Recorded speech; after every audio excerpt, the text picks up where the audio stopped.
Hello everyone, welcome back to the channel. Welcome to this new video. And today what I'm going to do is render a little bit. I'm going to show you how I did this effect for rendering on the side of the building. If let's take a look. I think let me zoom in a little bit here. But yeah, as you can see, I did a lot of hatching on this. A lot of hatching on that. I don't know. I mean, I don't know why I did it, but yeah, I just think it looks good. But it is a lot of work, and yeah, just in case if you're curious, this is my work for this drawing for this pinup for Fall of Man comic by AGE Comics, and yeah, so here I've shown this off before. This is these three characters. This winged character. This guy's got magma powers and he's shooting a blast of magma, and then my electricity guy fighting against this big monster, this big humongous monster, and yeah, and so the setting takes place in like post-apocalyptic, and that's why the building is destroyed, worn out. It's more like ruins, and so I decided to add this shrubs here, cracks, and just all kinds of like debris type stuff. And so that's why I went ahead and did this effect. And I don't know, part of me was like, why do it, because it's a lot of work, but the other part of me was like, well, it looks good, so I just went with what looks good. And yeah, so today I'm going to show you how I'm going to render this last part here, and I still have a lot more work to do, so I'm taking a little bit longer than I thought I would on this piece, but I guess we can see why. But it's all good. I mean, it's coming out great. So I'm going ahead and just continue rendering the rest of this, and we'll see how long it takes. Hopefully not too much time. Yeah, to pull off this effect, it's not really that difficult. It's tedious, but it's not difficult at all. And what I'm using in this case is an 005 micron. I think I've shown this off to you before.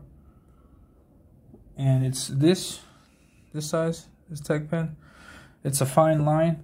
It's not the finest that Micron makes. It's not the finest that I've seen with tech pens, but it's a pretty fine line. And so yeah, like what I do is just I work in layers. No, and I don't have to like worry about doing a long stroke with this. It's just minor ones, but it's just layer after layer after layer. So, for example, I finished I'm sorry, here. Let me zoom in.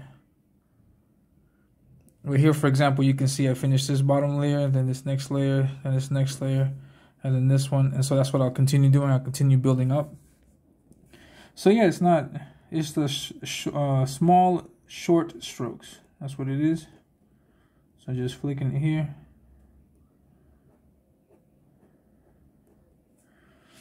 And yeah, that's pretty much it.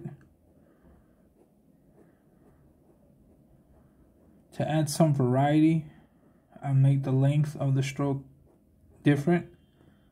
Like for example here, I'll make it like a short, small stroke, then a longer stroke.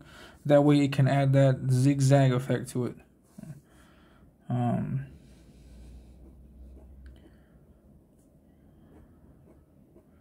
This is the same type of thing that I did with the Armadillo piece, with the Swarm piece that I did for Armadillo in previous videos. Same thing, just with a different size tech pen. And yeah, I believe it helps a lot with texturing, so I thought it would be a nice touch to it.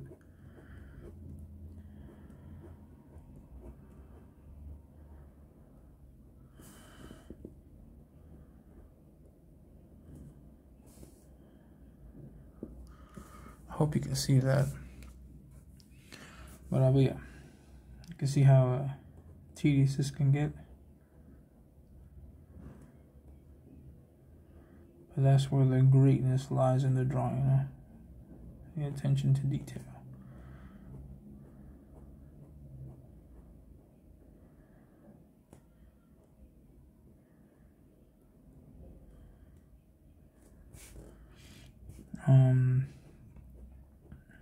some pointers that I can give about this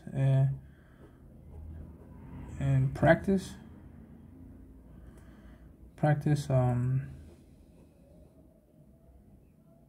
in the sense that these kinds of strokes you're going to make a lot when you're drawing. So muscle memory, like do it so much that it just becomes second nature to you. Once it becomes second nature, then you can play around with it a little bit.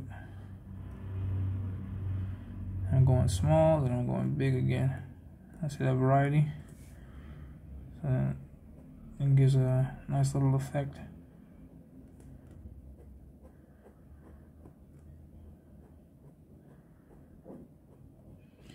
Yeah, just to practice a lot would be my recommendation. And another thing also, if you want to pull off this kind of effect, as you can see here, it's important that all of the lines go in one direction. So all this is going that way, because what I'm trying to do is just make everything. Let me zoom out a little bit.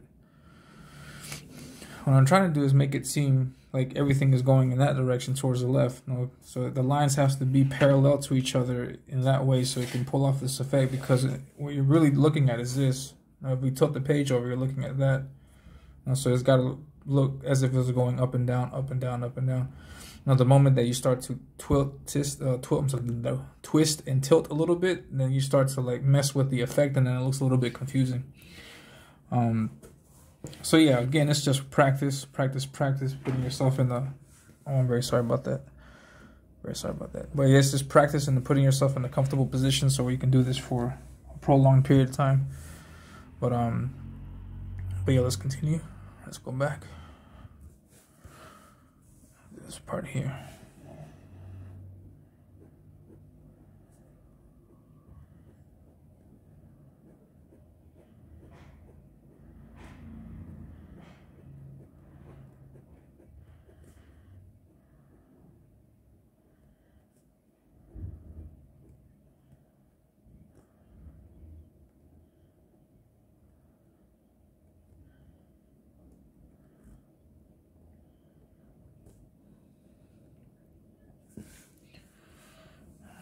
This part here.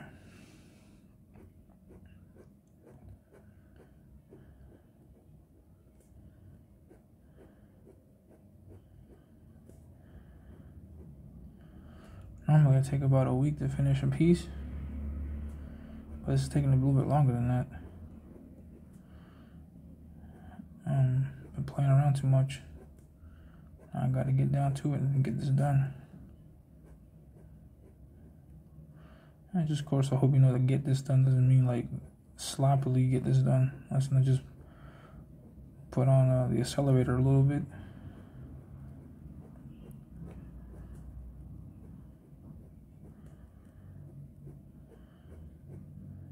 And yeah.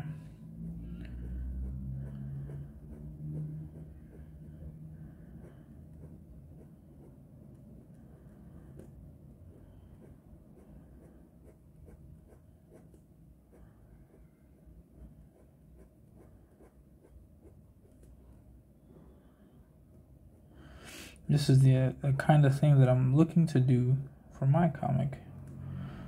Not this effect all over the page, but this much attention to details and rendering. This would be considered rendering. So yeah, I want to put this much rendering into my art for when it comes to my book. Hopefully that's something you guys like. And yeah, see what happens. All right, yeah, that's it. That's pretty much how it goes. Now I have to go back and continue rendering the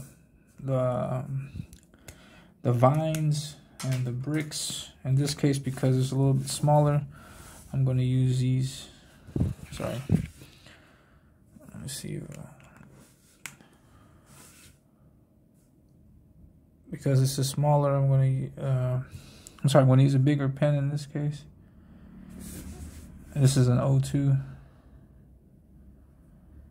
The O2 is my go-to pen. I really like this pen. I really like what yeah, I really like when this is one of my preferred pens. Because I've tried Faber-Castell, I've tried a bunch, but I don't know, the ink or the way this is made, just particularly with these O2s, particularly with these, I don't know what it is about them, but it's just something that when it comes to rendering and just drawing in general, just something that I really enjoy. So yeah, I don't want to take up too much time. Went past the 10-minute mark here, but yeah, so this is just me showing you how I rendered this effect. I'll have to go back now and do the shadows here. I got a few more things to do. Got to do cracks in the wall, and then continue with the rest. You know? And yeah, so I'll be posting this sometime this week, and so you'll be able to see the finished work sometime this week. There's the monster. There's that. There's this claw. I showed that off a little bit.